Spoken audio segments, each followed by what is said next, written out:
Nós vamos tratar nesse vídeo das abordagens das ciências sociais, a abordagem empirista, a abordagem positivista, a abordagem dialética e a abordagem hermenêutica.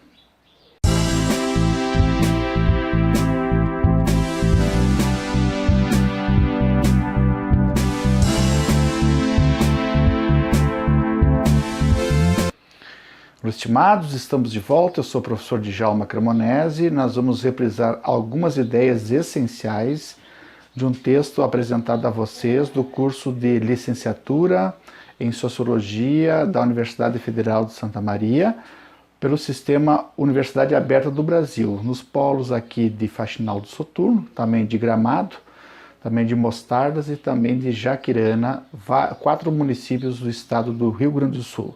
Sejam bem-vindos, então, alunos e alunas. Nós vamos tentar resgatar algumas ideias essenciais dessas 4 abordagens das ciências sociais.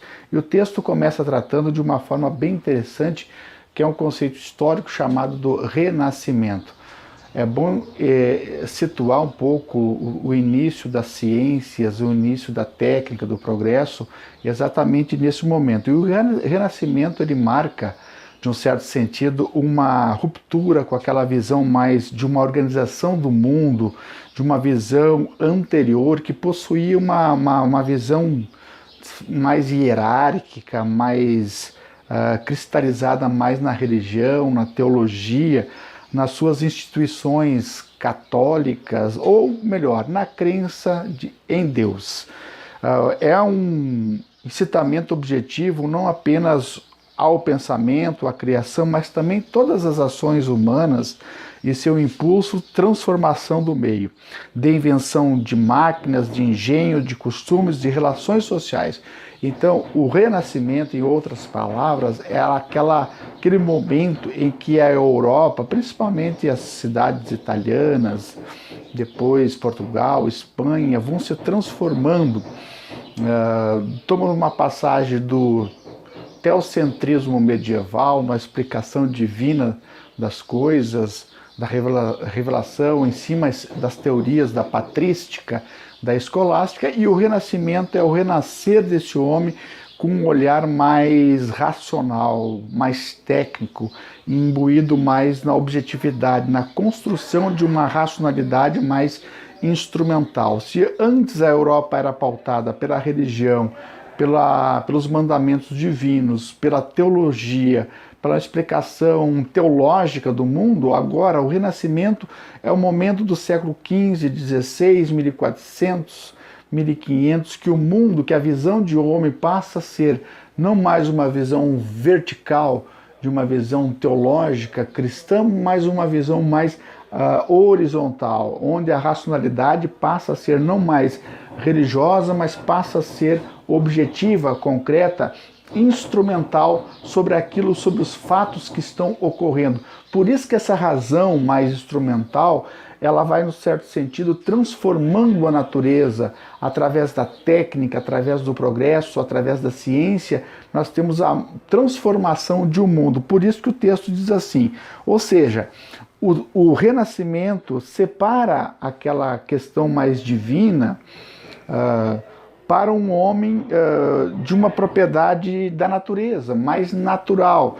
Então, por isso que alguns pensadores vão dizer, agora o que importa é a racionalidade, agora o que importa é a dúvida metódica, agora o que importa é o empirismo. Por exemplo, o racionalismo de René Descartes, o empirismo de Francis Bacon, a mecânica de Kepler, a física, a química, tudo vai transformando a partir do século XVII, XVIII e XIX, esse mundo, esse pensamento humano começa a se transformar. Então, essa construção, como diz o texto, da racionalidade científica moderna, inicia nesse período do Renascimento, e ao qual é marcado por rupturas teóricas.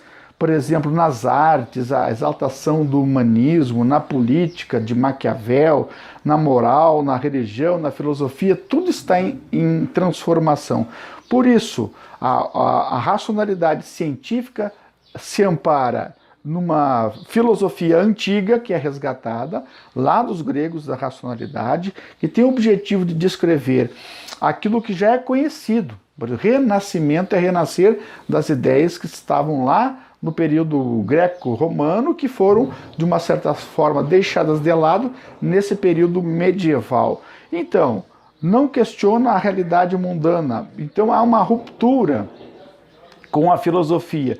O conhecimento moderno, então, ele está mais preocupado com o sujeito objetivo, aquele que pensa, baseado no princípio na intervenção e da descoberta. Veja bem, então esse homem moderno é um homem da curiosidade, é um homem da transformação, é um homem que observa, é um homem que usa métodos rigorosos, orientada para uma explicação dos fatos por ele mesmo, não mais pela religião. Não é fortuita, casual. Então, há uma explicação provisória dos fenômenos observados, podendo ser ou não ser confirmada. E aí entra, claro, a epistemologia. Eu vou utilizar meios, por exemplo, Copérnico, através de um método experimental, e depois Galilei vai comprovar essa tese de que o mundo, o planeta, não é o centro do universo. Essa teoria é uma teoria utilizada por Ptolomeu, egípcio, que perdurou por milhares e milhares de anos, significando que a Terra era o centro do universo, porque tinha uma visão teológica que dizia: o Sol nasce no Oriente, se põe no Ocidente. Então, a Terra é o centro do universo. Com Copérnico e Galileu Galilei, através de um método experimental, da pesquisa, da ciência, analisando os astros, analisando os planetas, as estrelas, você percebe que não é a Terra que é o centro, mas sim é o Sol, heliocentrismo. Então é uma mudança, claro que rendeu perseguições, rendeu torturas muitas vezes, porque não era uma ideia que foi aceita. Hoje, infelizmente, estamos vivendo, até os terraplanistas acreditam que ainda a Terra é o centro do universo. Nós estamos voltando ainda para a era pré-moderna, pré-renascentista. Temos muitos aí, aqueles que defendem a escola do Olavo de Carvalho, que defendem essa ideia de que ainda a Terra é o centro do universo, ou a Terra é limitada, a Terra é quadrada, que você pode cair num abismo se você ir navegando nos mares. Por isso que a Idade Média os mares sempre eram povoados por desenhos de monstros, né? Porque o perigo do desconhecido. Então, nesse momento surge a luz de quê? A luz do raciocínio, a luz da inteligência, da razão humana. Então estabelece relações constantes com as leis da natureza, as leis da pesquisa, da ciência, da técnica, que você vai avançando. Por isso nós somos defensores da ciência. O homem cria a ciência para desvelar ou desmantelar ou desconstruir mitos, desconstruir inverdades. Por isso que a ciência ela vai comprovando racionalmente, e ela é sempre suscetível de novas pesquisas. Ela é muito aberta, a ciência, aberta porque ela vai se desconstruindo, ela vai sendo superada para que novas ciências possam vir à tona e ser comprovada e refutar a ciência anterior. Então nós não temos mais nada a não ser para nos amparar no aspecto de uma ciência que nos eleva, que nos emancipa, que advém da nossa racionalidade humana. Mas nas abordagens das ciências sociais, temos uma abordagem, primeiro é uma abordagem do empirismo. Claro, a palavra empirismo já vem de uma nomenclatura grega que significa empeira, que significa experiência. A abordagem empirista, que aqui eu me lembro do Thomas Hobbes, eu me lembro de John Locke, que eles partem do princípio que tudo que está na mente humana advém do contato, da experiência dos teus sentidos.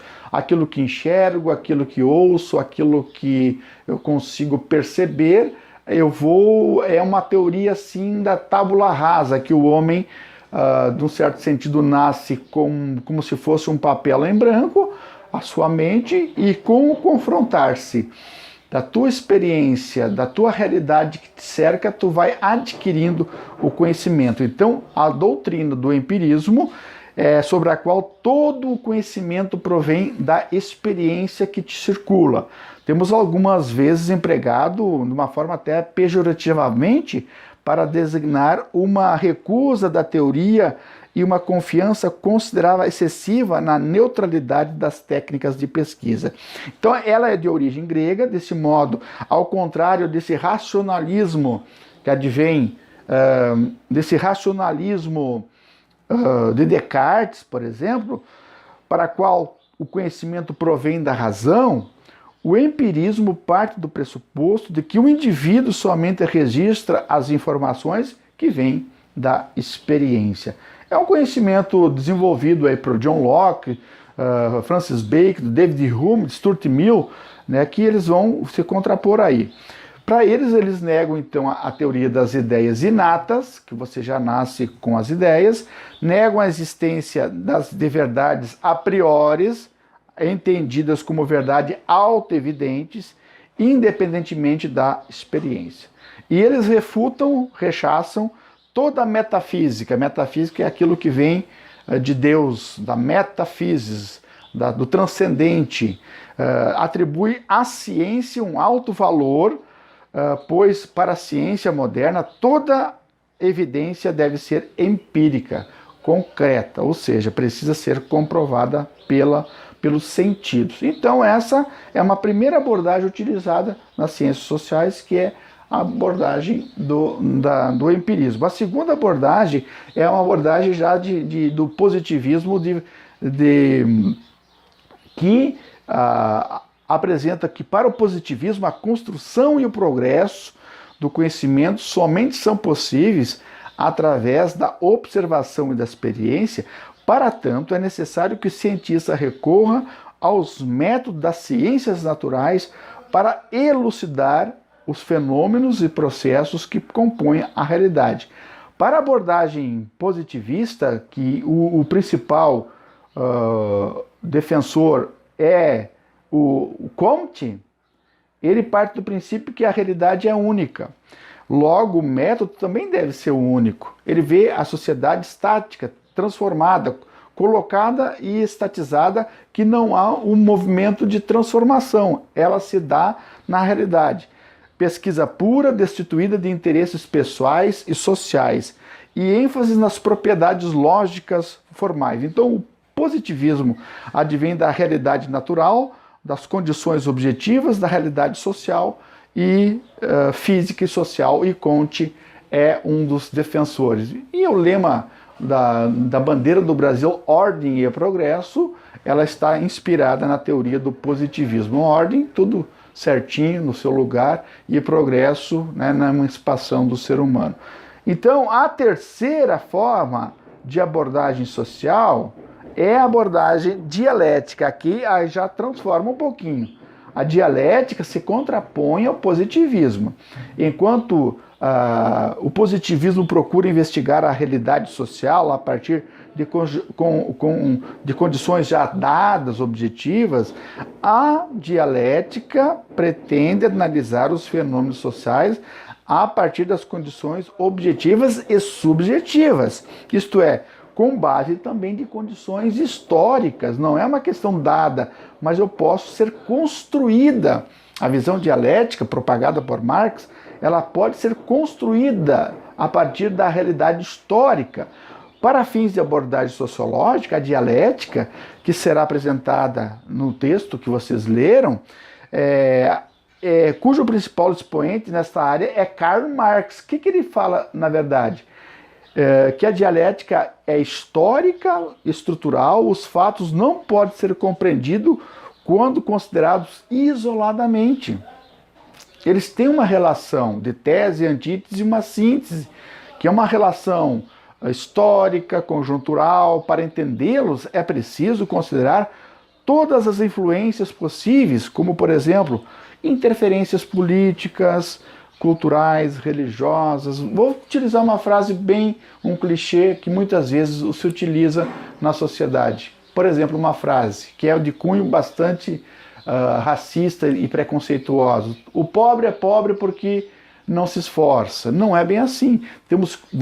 Na visão dialética, nós vamos analisar o porquê que o pobre é pobre, porque não se esforça, quais seriam as razões? Falta de educação, de cultura, de estrutura, de condições. Então eu já estou fazendo uma visão dialética dos fatos da realidade. Eu não estou apenas olhando o fato e vendo um pobre na rua, mas eu estou vendo as razões que fizeram com que ele ficasse nessa condição. Então o positivismo que vimos antes é uma realidade única, logo o método também é único. Já a dialética, a realidade social, precisa de um tratamento diferenciado. Como é que eu vou ver o mundo? De uma maneira estática, dada, pobres vocês sempre tereis no mundo, ou vou ver as condições que levaram as pessoas a se encontrar naquele estado de pobreza. O positivismo defende uma pesquisa pura, destituída de interesses pessoais e sociais. Já a dialética precisa levar em conta as condições objetivas e subjetivas das pessoas. Então, veja bem, e por fim nós temos uma outra, a hermenêutica, que pode-se dizer que eles mostram um sentido mais, os limites da dialética, porém mostra uma possibilidade também da dialética, justamente porque o universo sempre é pensado dentro das umas possibilidades de uma certa linguagem. A hermenêutica é uma explicação, é essencial para a compreensão do pensamento, mesmo daquilo que se perfaz no plano ideal formal.